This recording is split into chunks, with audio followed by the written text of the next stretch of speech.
मजबूत दीवार को अगर एक ही हथौड़े में गिरा दिया गया है तो जरूरी नहीं कि उसी हथौड़े से वो गिरी थी। उस गुलामी की दीवार पे पहले कई हथौड़े पड़े थे।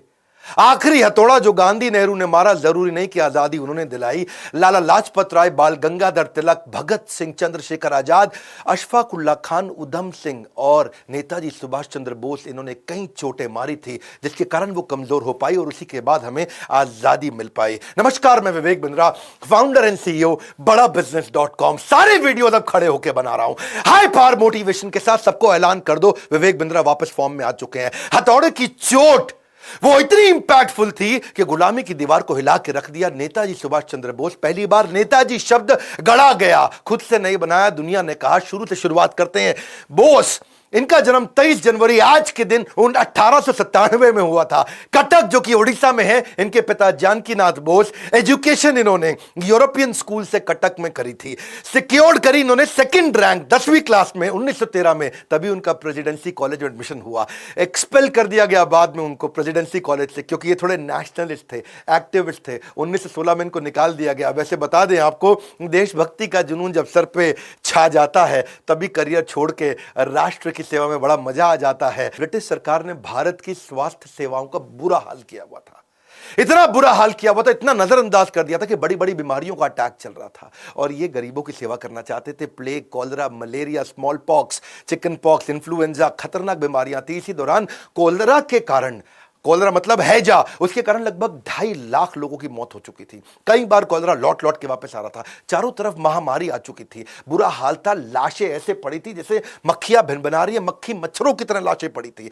मां अपने बच्चे की लाश को लेकर के गोद में रोए जा रही थी और दूसरी तरफ इन्होंने देखा कि बेटा अपने पिता की लाश में के पास बैठ करके जोर जोर से रो रहा है। इनका दिल एकदम पसीज गया, ये घबरा गए। लावारिस पड़ी लाशों को उसके बाद लेके जाते थे। ये उनका अंतिम संस्कार किया करते थे। बोस सहमे पड़े थे। वहीं ये प्रण लेते हैं कि मैं सब चीजों को ठीक करूंगा और भारत को सपनों का भारत बनाऊंगा। ये जो समय था, ये इनके कॉलेज का समय था जब ये समाज सेवा किया करते थे। तो जिंदगी के 2 हिस्से बने। शुरुआत का समाज सेवा का हिस्सा था, उसको बोलते हैं स्पिरिचुअल सर्विट्यूड। बाद में बना इनका सोशल एटीट्यूड।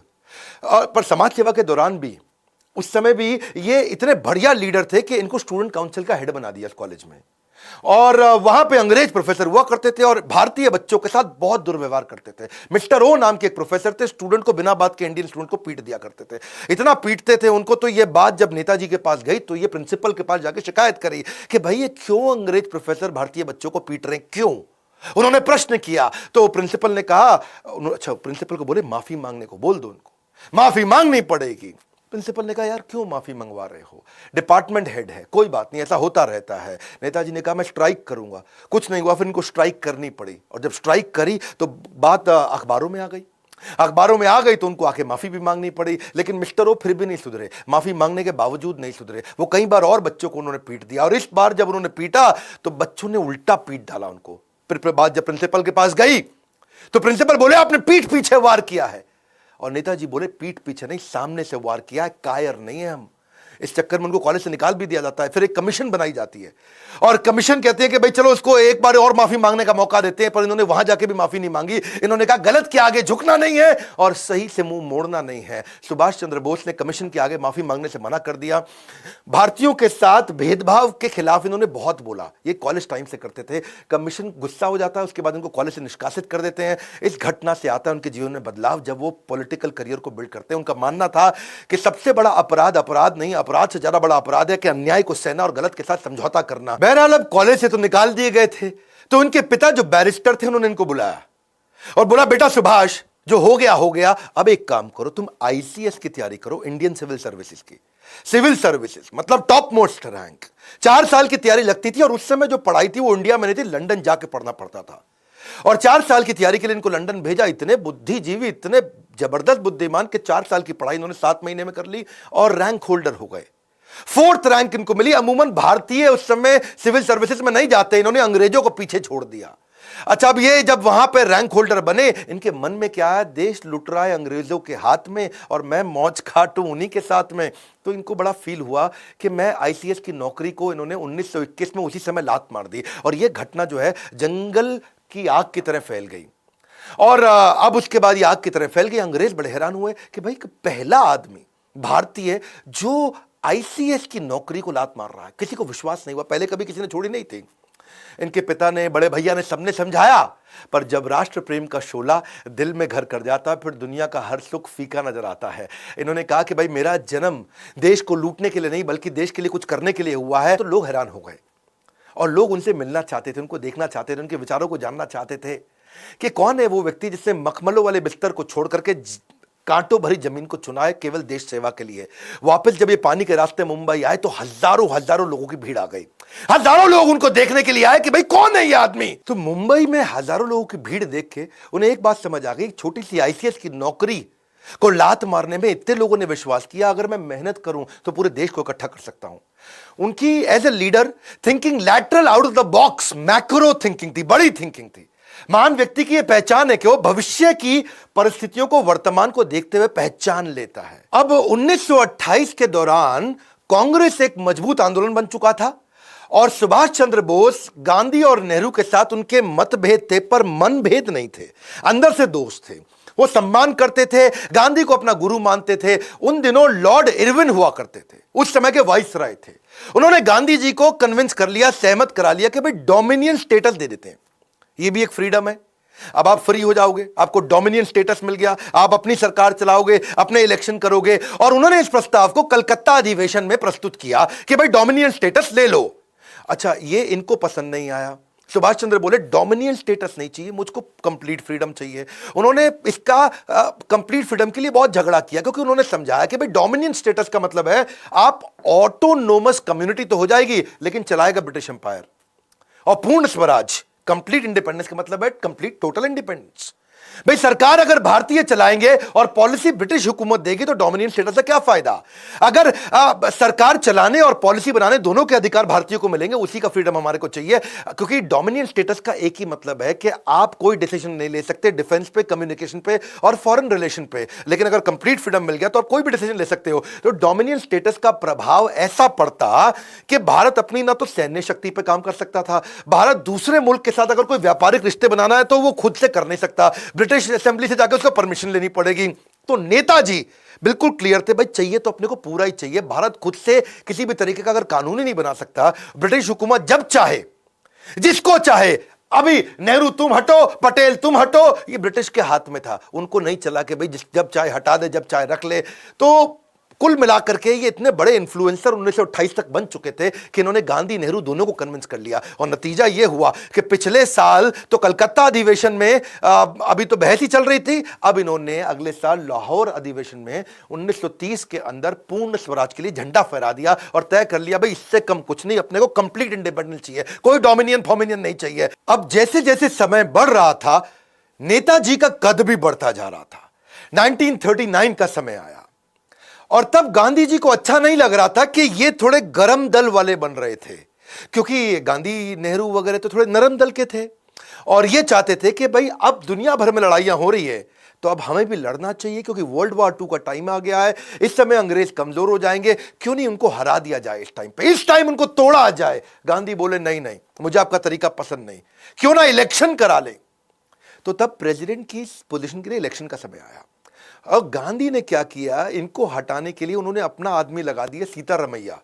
साउथ से लेकर के आए सीतारमैया को और सबको जाके पूरे देश में बता दिया, सारी के सारे कांग्रेस के जितने भी वर्किंग कम्युनिटी, जितने भी लीडर्स थे, इनको बोला कि सीतारमैया जीतेगा तो मतलब समझो मैं जीता, सीतारमैया मेरा आदमी है।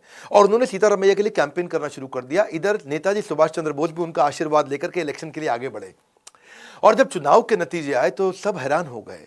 गांधी जी की उम्मीदों के विपरीत नतीजे आए। सीतारमैया को 1375 सीट मिली, सुभाष चंद्र बोस को 1580 सीट मिली। आपको यहां समझना पड़ेगा, यहां समझिए कि सुभाष चंद्र बोस का कद बहुत बढ़ चुका था, लोग गांधी से ज्यादा उनको पसंद करने लगे थे। यह ध्यान देने वाली बात है। गांधी जी नाखुश हो चुके थे, वो बोले कि सीतारमैया की हार मतलब मेरी हार है। वो चाहते नहीं थे सुभाष चंद्र बोस जीते, क्योंकि सुभाष चंद्र बोस से उनको नाराजगी नहीं थी, लेकिन दोनों की विचारधारा अलग होने के कारण गांधी उनको प्रेम तो करते थे पर चाहते नहीं थे कि ये रहें, क्योंकि गांधी प्रेम से चलाना चाहते थे।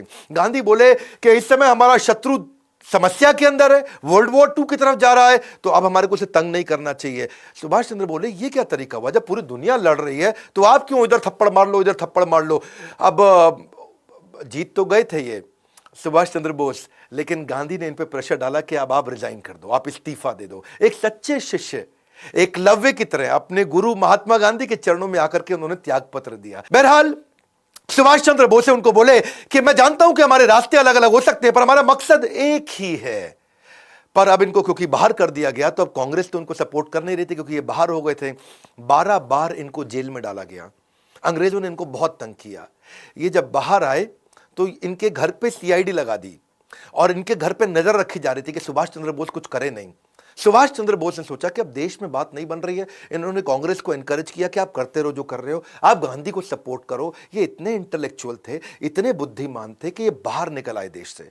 इन्होंने मन सोचा कि मैं देश से बाहर निकल करके मैं क्यों नहीं ग्लोबल अलायंसेस बिल्ड करूं, ग्लोबल जियोपॉलिटिकल एडवांटेजेस लेके आऊं। मेरी बात सुनना ध्यान से। उस समय वर्ल्ड वॉर 2 में ना 2 तरह की लड़ाइयां थी। एक था एक्सिस अलायंस, एक अलाइड पावर। एक्सिस अलायंस में कौन था? Germany, Italy, Japan. ये वर्ल्ड वॉर 1 में भी हारे थे, 2 में फिर इकट्ठे आ गए। अलाइड पावर में कौन था? वहां पे था भाई इंग्लैंड, फ्रांस, पोलैंड, यूएसए और सोवियत यूनियन। ये एक साथ थे। ये वर्ल्ड वॉर 1 में भी जीते थे, ये दोबारा एक साथ आ गए थे। अब इन्होंने सोचा कि दूसरा वर्ल्ड वॉर शुरू हो गया है और भारत के अगेंस्ट है ब्रिटेन। ब्रिटेन है एलाइड पावर।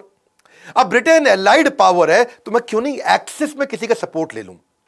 तो ये बाहरी ताकतों से समर्थन लेने के लिए गए। इन्होंने सोचा सही मौका है, इससे मैं दुश्मन अभी उलझा हुआ है, कमजोर है, मुझे बाहर निकल जाना चाहिए। अब मजे की बात समझिए, तेज वो नहीं होते जो मौके का इंतजार करते हैं, बल्कि वो होते हैं जो सही मौके पे वार करते हैं। इन्होंने सोचा दुश्मन का दुश्मन मेरा दोस्त। तो पहले तो इन्होंने ट्राई फिर भी सोवियत यूनियन पे ही किया। उसके लिए इन्होंने प्लान बनाना शुरू कर दिया। और प्लान बनाने के लिए इन्होंने अपने एक दोस्त थे इनके, मियां अकबर शाह, उनको एक टेलीग्राम भेजा पेशावर में और उनको पेशावर से कोलकाता बुला लिया कि भाई आओ मेरी मदद करो। और मियां अकबर शाह को उन्होंने बोला, जो आज पाकिस्तान में पड़ता है, कि भाई तुम मुझको किसी तरह से काबुल ले जाओ, मैं काबुल के रास्ते उस रूस में जाऊंगा।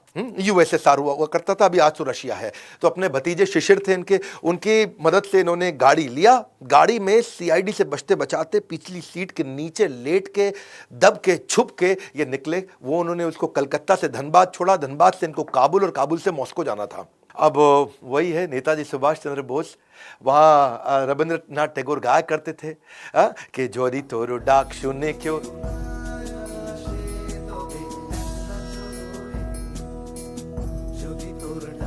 तो ये अकेले चल पड़ते थे। जो दी तोरो डाक, अगर तेरी आवाज सुन के कोई ना शेन, अगर कोई नहीं आता है तो तबे अकेला चलो रे। सारी जुगत लगा के सुभाष चंद्र बोस जर्मनी पहुंच गए हिटलर से मिलने के लिए। हिटलर से अपॉइंटमेंट लेने की इन्होंने बहुत कोशिश करी, बड़ी मुश्किल से इनको अपॉइंटमेंट मिली। जब ये जाके वहां बाहर ड्राइंग रूम में बैठे तो अचानक एक आदमी आया, मतलब हिटलर आए और आके बोले, हेलो मैं हिटलर हूं, और अपना हाथ मिलाने के लिए आगे बढ़ाया। सुभाष चंद्र बोस जवाब देते हैं, मेरा नाम सुभाष है, मैं भारत से आया हूं और मैं आपसे नहीं, मैं हिटलर से मिलना चाहता हूं। हिटलर हैरान हो गए, कह रहे मैं ही तो हिटलर हूं। फिर वो वापस लौट के चले गए अंदर। अंदर से एक दूसरा आदमी आता है, फिर आके हाथ मिलाता है, हेलो मैं हिटलर हूं, बताइए। तो सुभाष चंद्र बोस फिर खड़े हो गए, नमस्कार मैं सुभाष चंद्र बोस भारत से आया हूं, मुझे आपसे नहीं, मुझे हिटलर से मिलना है। सब हैरान हो गए, अरे ये क्या चक्कर है, हिटलर तो आए मिलने के लिए। सुभाष चंद्र बोस ने मना कर दिया मिलने के लिए, बोले मैं हिटलर से मिलना चाहता हूं। अब 3-4 जब लोग आए और सबको उन्होंने बोल दिया मैं आपसे नहीं, मैं हिटलर से मिलना चाहता हूं, तो हिटलर ने असल में अपने 4-5 बहरूपिये बना रखे थे। उसको अपनी जान का खतरा रहता था। और सुभाष चंद्र बोस हर बार पहचान गए। असली हिटलर को जब ये बात पता चली तो उसकी बुद्धि चकरा गई और वो बाहर आए। उनके लिए यह पहली बार हुआ पूरी पृथ्वी पे कि किसी आदमी ने पहचान लिया कि यार ये तो असली हिटलर नहीं है। तो वहां करके उन्होंने अपना दूरी से वहां खड़े हो गए और दूर पे आके खड़े होकर के इनको देखने लगे कि क्या चक्कर है, ये पहचानता कैसे। तब सुभाष चंद्र बोस खड़े हो गए और दूर से खड़े हो गए हिटलर उनको बोले कि बताइए क्या बात है, क्यों मिलना चाहते हैं। और तभी सुभाष चंद्र बोस मुस्कुरा के आगे बढ़े, बोले नमस्कार मैं सुभाष चंद्र बोस भारत से आया हूं, मैं आपका बहुत धन्यवाद करना चाहता हूं हिटलर कि आपने मुझसे मिलने का मुझे ही अवसर दिया। हिटलर हैरान, क्या पहचान गया ये? अब बिल्कुल ठीक पहचाना। पूछा कि भाई तुमने मुझे पहचाना कैसे? सारी बात छोड़, पहले ये बताओ पहचाना कैसे? आज तक दुनिया में कोई पहचान नहीं पाया। मेरे यही सारे कॉपी जो मेरे हिटलर के होते हैं, ये दुनिया भर में घूमाते हैं, सारे काम कराते हैं, तुमने पहचान लिया। तो तभी सुभाष चंद्र बोस बोले कि भाई मैं आपसे मदद मांगने आया था, मैं आपके चौखट पर आया हूं और आपका स्वभाव थोड़ा गर्वात्मक होना चाहिए, थोड़ा गर्व वाला होना चाहिए। और आप आके पहले हाथ बढ़ा देते थे कि मैं हिटलर हूं, बताइए। तो मैं उसी से समझ गया कि हिटलर के पास एक किसी पराधीन देश से, भारत जो कि परतंत्र है, वहां से कोई मदद मांगने आया तो आपके चेहरे में वो गर्व नहीं दिख रहा था। तो आपके जो कॉपी थे वो राइट बिहेवियर नहीं डिस्प्ले कर रहे, और हिटलर की बुद्धि चकरा गई। बोला ऐसा इंटेलिजेंट आदमी कभी नहीं देखा। इसको क्या बोलते हैं, एक्यूरेट जजमेंट। और इसके बाद इस मुलाकात से हिटलर इतना प्रभावित हुआ कि जो युद्ध बंदी इन्होंने बना रखे थे, युद्ध बंदी जो 4000 इन्होंने अंग्रेजों से जीते थे, उनको उन्होंने फ्री कर दिया और वो वहां से आजाद हिंद फौज में ज्वाइन किए नेताजी सुभाष चंद्र बोस के साथ में। हिटलर ने इनको हेल्प करी और इन्हें कहा कि देखो, अगर आप आगे बढ़ना चाहते हो, जीतना चाहते हो, भारत जर्मनी से बहुत दूर है और जापान एक्सेस पावर है, हम लोग के साथ की पावर है। मैं जापान में बात करवा देता हूं आपकी, कुछ सिस्टम्स तय करते हैं कि मैं आपको जापान भेजता हूं यहां से, और वहां से आप टीम बनाई, क्योंकि जापान आपकी मदद करेगा। जापान हम लोग के साथ का है और जापान भी अंग्रेजों के खिलाफ है। तो ये बड़ा मुस्कुराया, इनको बहुत अच्छा लगा। तो हिटलर ने इनके लिए बहुत अच्छा अरेंजमेंट किया।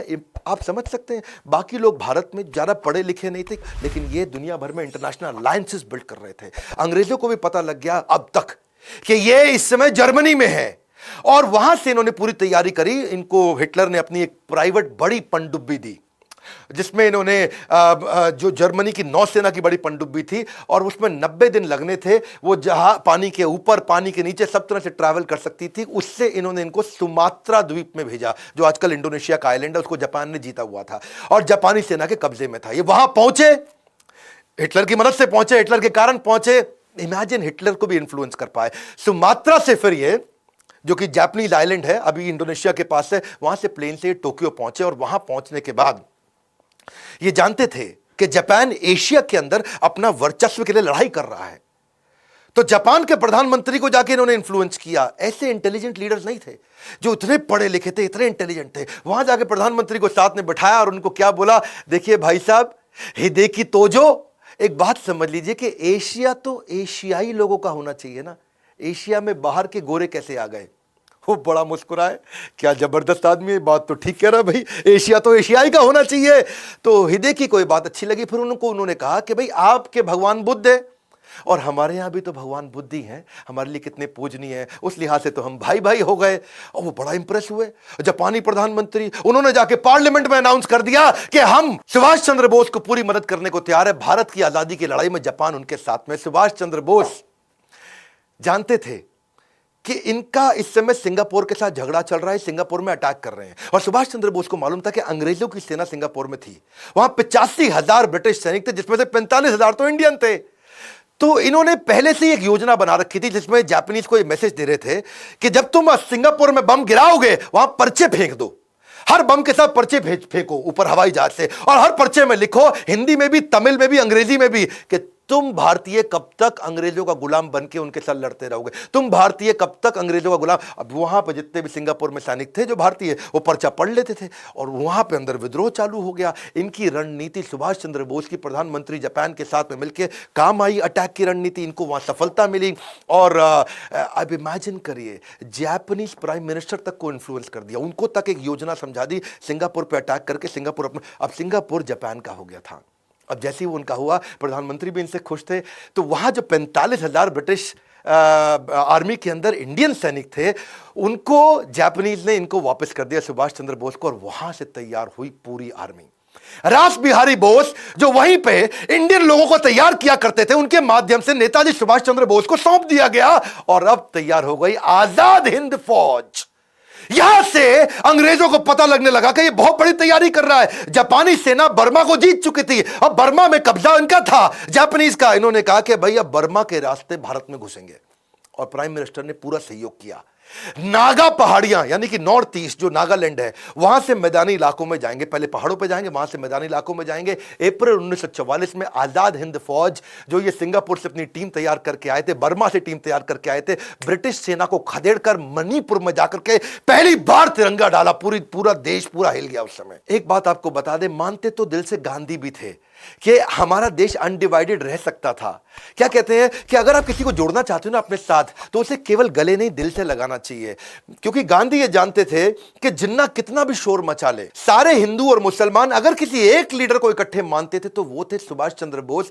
मैं आपको एक कहानी बता देता हूं। 1943 में जब रंगून के अंदर बर्मा में ये अपनी फौज इकट्ठी कर रहे थे, तो आजादी के लिए अपनी फौज को इकट्ठा करने के लिए उन्होंने सबसे योगदान मांगे। और उस योगदान के दौरान वहां पे एक मुस्लिम व्यक्ति आया और उसने आकर के बोला कि सुभाष चंद्र बोस जी, मैं आपको अपना सब कुछ देने को तैयार हूं, मेरे पास कुछ करोड़ रुपए हैं। याद रखना, उस समय कुछ करोड़ रुपए बहुत हुआ करते थे। मेरे पास कुछ करोड़ रुपए, अपना घर है, अपना परिवार है, मैं सब आपको देने वाला हूं। तो वो सुभाष चंद्र बोस उनको बोले, उस मुसलमान व्यक्ति को, कि तुम क्यों मुझको अपना सब कुछ दे दोगे तो अपना घर कैसे चलाओगे? तो उसने क्या बोला, अब घर थोड़ी चलाना है, अब तो मैं भी, मेरी पत्नी भी, मेरे बच्चे भी आपकी सेना में है। गांधी ये बात जानते थे। इनफैक्ट ये तो एक बार खुद मोहम्मद अली जिन्ना ने भी बोला था कि अगर सुभाष चंद्र बोस प्रधानमंत्री बनते हैं तो मैं उनके साथ रहने को तैयार हूं, उनको अलग पाकिस्तान की आवश्यकता नहीं।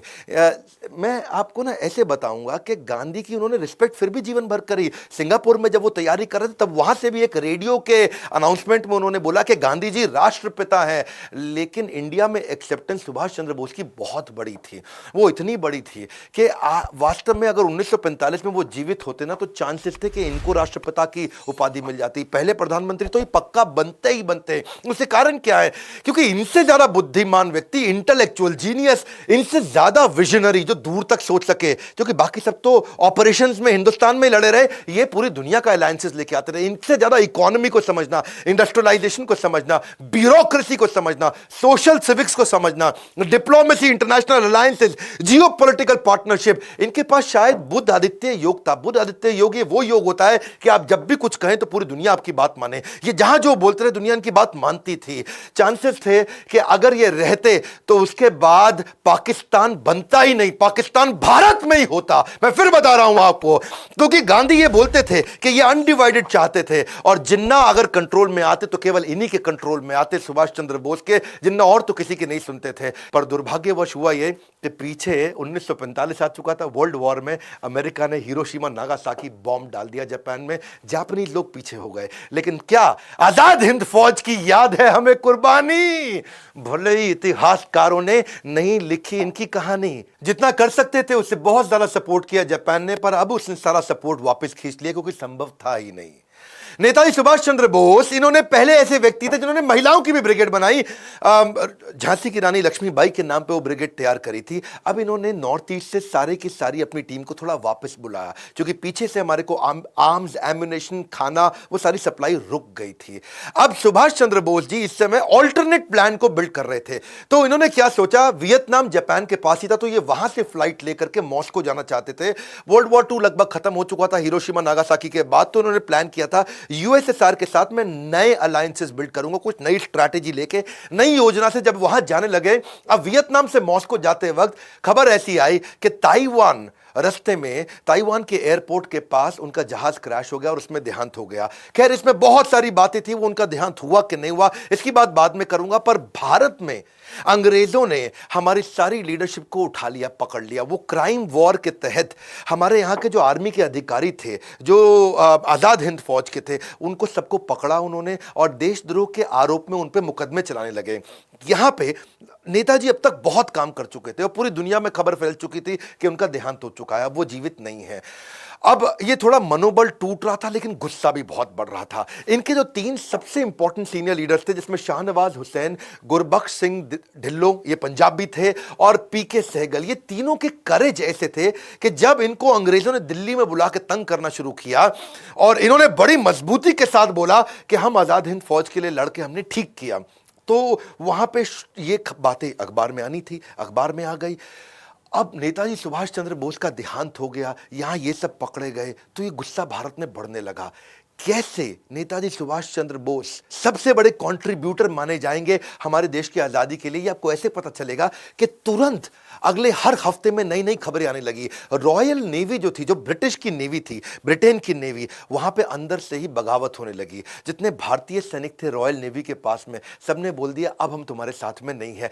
जब वो सब खबरें आई तो रॉयल एयरफोर्स मतलब जो ब्रिटेन के पास एयरफोर्स थी, यानी कि जिसमें भारतीय सैनिक काम करते थे, वहां पर भी बगावत होनी शुरू हो गई। ये ये कुल मिला के लगभग 20,000 सैनिकों की बगावत पब्लिक में आई और वो खिलाफत और बगावत और बढ़ी तो सारे सैनिकों में गुस्सा आने लगा। उससे क्या हुआ, तो जय हिंद के नारे जब बहुत तेज हुए तो सब प्रभावित होते होते रॉयल एयरफोर्स बची थी, वहां पे भी बगावत बढ़ी। रॉयल एयरफोर्स और रॉयल आर्म फोर्स के बाद में बची ब्रिटिश इंडियन आर्मी, वहां विद्रोह चालू हो गया। अब ये विद्रोह पूरा फैल गया, सारे के सारे लोग गुस्से में आ चुके थे और अंग्रेजों को अंदर लगने लगा कि भाई अब इन पे भरोसा करना संभव नहीं है।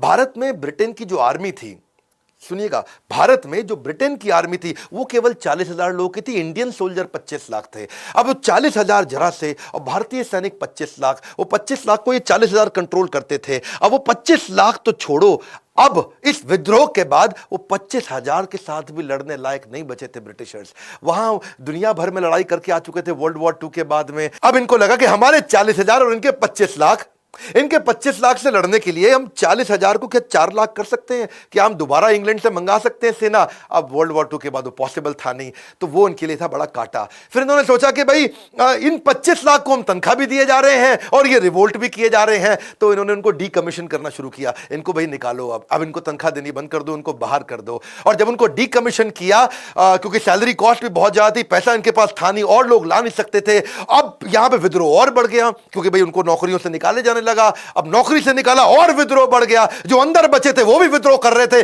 जो बाहर आ रहे थे वो भी विद्रोह कर रहे थे। कई बार पूछते हैं नेताजी सुभाष चंद्र बोस ने क्या किया, यही किया। पूरे देश के अंदर पहले लोग बोलते रहे यहां भी थप्पड़ मारो, यहां भी मारो, और यहां क्या हुआ, पूरी सेना ने इतने थप्पड़ मारे कि अब उनको लग गया अब हम यहां रुक नहीं सकते हैं। और परिस्थिति को देख के ब्रिटेन ने उसी समय भारत को स्वतंत्र करने की घोषणा करनी शुरू करी। और यह इस बात का सबूत इस घटना से भी मिलता है कि उस समय के जो 1956 में उस समय के जो प्रेसिडेंट थे, क्षमा चाहता हूं, प्राइम मिनिस्टर थे, यानी कि क्लेमेंट एटली, ये 1945 से 1951 के दौरान ये प्राइम मिनिस्टर हुआ करते थे। ये भारत आए बाद में, और जब भारत आए तो यहां पे कई लोगों ने उनसे पूछा कि भाई आप वर्ल्ड वॉर 2 भी जीत गए, 1 भी जीत गए, आप तो इतने पावरफुल थे, आपने क्यों भारत को छोड़ दिया इतने जल्दी, सब कुछ आपके पक्ष में था, फिर आपने क्यों छोड़ा। तब उन्होंने बताया कि भारतीय सैनिकों का जो विद्रोह था ना, उससे हम टूट चुके थे, हम तनख्वाह भी दे रहे थे, हमारे लिए कॉस्ट भी था, और उनका विद्रोह आया। और ये विद्रोह, और दूसरी तरफ कहीं दोबारा आजाद हिंद फौज ना आ जाए फिर से। क्लेमेंट एटली जी, एक बात बताइए, जो नरम दल था यानी कि गांधी नेहरू, उनसे कितना प्रभाव पड़ा। क्लेमेंट एटली ने बोला उनका तो कोई प्रभाव था ही नहीं। सारा प्रभाव कहां से आ रहा था ये मैंने आपको बताया। जानते हैं पहले क्लेमेंट एटली कौन है? ये वही व्यक्ति है जिन्होंने इंडिया इंडिपेंडेंस एक्ट पे हस्ताक्षर किए थे। इन्हीं के सिग्नेचर से हम लोग इंडिपेंडेंट हुए थे। क्यों बोलते हैं मजबूरी का नाम महात्मा गांधी? आप कमेंट बॉक्स में बताइएगा तो मैं गांधी पे वीडियो बनाऊंगा। अब इस समय हर देश के एक पावरफुल पर्सनैलिटी पे अगर आप वीडियो देखना चाहते हैं तो मेरे यूट्यूब चैनल पे आइए। मैं बताना भी चाहूंगा आपको आगे चल के कि क्या वो सारी की सारी अलग अलग प्रकार की थ्योरीज हैं कि कहां रहे या जीवित रहे नहीं रहे। बोस नहीं बचे, एयर क्रैश में 1945 में वो चले गए, ये भी एक थ्योरी है। बोस को टॉर्चर किया गया, जनरल जीडी बख्शी ने बताया कि अंग्रेजों ने उनको बाद में टॉर्चर किया गया, उनको प्रिजन में, उनको जेल में मार दिया गया, ये भी एक प्रकार की थ्योरी है। बोस जीवित थे और फ्रेंच सीक्रेट सर्विसेज में इन्वॉल्व हो गए थे, ये भी एक थ्योरी है। बोस आगे चल करके भगवान जी या गुमनामी बाबा बने, ये भी एक प्रकार की थ्योरी है। बहुत सारी कंट्रोवर्सीज है। 18 को अगर प्लेन क्रैश हुआ तो 23 तारीख को इसकी खबर क्यों आई? अब मुखर्जी कमीशन के अनुसार ताइवान के अंदर कोई घटना में कोई ऐसा कोई एयर क्रैश तो हुआ ही नहीं था। दूसरा, कई लोगों ने बताया कि लोग अपने बयान भी बदलते रहे, रहमान जो उनके साथ थे उनके भी बयान बदलते रहे। ताइवान सरकार के पास विमान हादसा का कोई दस्तावेज नहीं है। उनके अस्थि कलश को आज भी रैंकोजी मंदिर में जहां रखा हुआ उसका डीएनए टेस्ट क्यों नहीं कराया गया? तो बोस के बारे में बहुत सारी कंफ्यूजन हमेशा रही हैं और अलग अलग प्रकार की थ्योरीज आती रही हैं। ऐसा नहीं कि इस पे प्रश्न नहीं उठा, बहुत बार प्रश्न उठा, बहुत बार रिसर्च भी करनी शुरू करी। इनफैक्ट यूएस की इंटेलिजेंस, यूके की इंटेलिजेंस, रशिया की इंटेलिजेंस, सबने बड़ा जोर लगाया, लेकिन रिपोर्ट्स में कुछ समझ में नहीं आया। शहनवाज कमीशन भी बिठाया गया 1955 में, उन्होंने बता दिया कि नहीं जी प्लेन क्रैश ही हुआ। खोसला कमीशन हुआ 1970 में, बोले नहीं जी प्लेन क्रैश ही हुआ। मुखर्जी कमीशन 1999 में आया, उसकी कोई रिपोर्ट ही समझ में नहीं आई। विष्णु सहाय कमीशन आया बाद में, उन्होंने बोला कि गुमनामी बाबा नहीं थे, जबकि बहुत लोगों ने माना कि गुमनामी बाबा ही नेताजी सुभाष चंद्र बोस थे। इसकी बहुत सारी स्टोरीज है, किसी से मैं इसके ऊपर एक अलग से वीडियो बनाऊंगा। सुभाष चंद्र बोस जी की मौत का रहस्य चाहे जो भी हो, लेकिन वो व्यक्ति ऐसे थे जिन्होंने जीवन के जन जन के जीवन को सार्थक बनाया है। उनका देहांत हुआ है, लेकिन उनके प्रति हमारा स्नेह अंत नहीं हुआ, हमारे प्रेम का अंत नहीं हुआ। उनका देहांत हुआ है, लेकिन उनके विचारों का अंत नहीं हुआ है। वैसे एक बात पक्का है कि उस समय में अस्त्र शस्त्र से लड़ाई हुआ करती थी, और उनका इंडस्ट्रियलाइजेशन पे हमेशा से बड़ा फोकस रहा है कि मैं कैसे अपनी करेंसी बनाऊंगा, कैसे सिक्के बनाऊंगा, कैसे इंडस्ट्रियलाइजेशन करूंगा, मेरी इकोनॉमी कैसे ग्रो करेगी। बहुत विजनरी थे। इच्छा तो इतनी थी कि इस वीडियो को और 1 घंटा तक चलने दूं।